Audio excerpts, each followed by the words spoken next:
When we want to preserve culinary history, we default to the clinical language of recipes. We record exact temperatures, strict measurements, and precise knife cuts.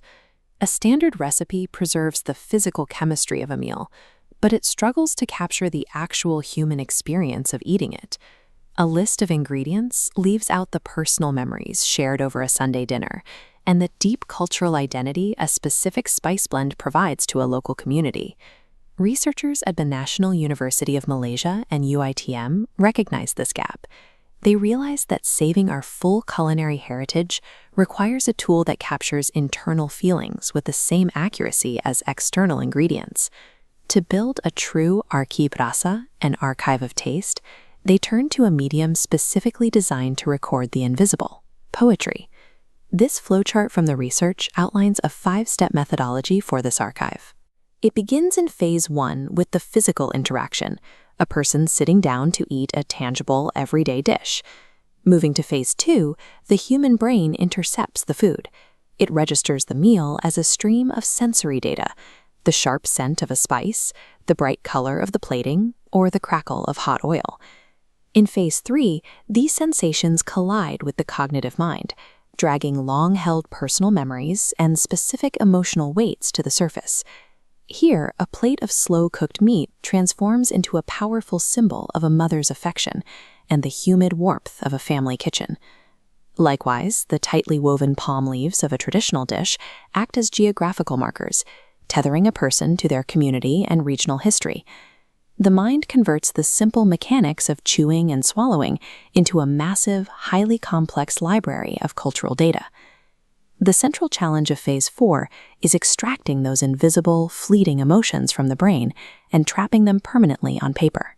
Writers achieve this mechanically through metaphors and similes.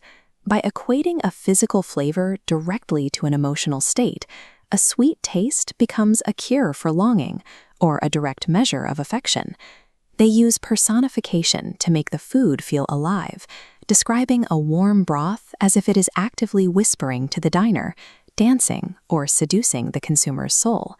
And by using onomatopoeia, words like kriuk for a loud crunch or slurp for a heavy sip, the text recreates the physical texture and the auditory reality of the meal. This digital board captures phase 5 of the process, revealing the final output where these literary techniques culminate into a tangible, organized archive. The archive collects an immense scope of experiences, documenting everything from quick street food encounters to highly sentimental heritage dishes. These creative writing assignments push past standard coursework. They function as active, deliberate acts of cultural preservation. Under this methodology, the poem functions as a high-definition historical record, a living archive of a culture's internal life. The students themselves shift out of the role of passive consumers.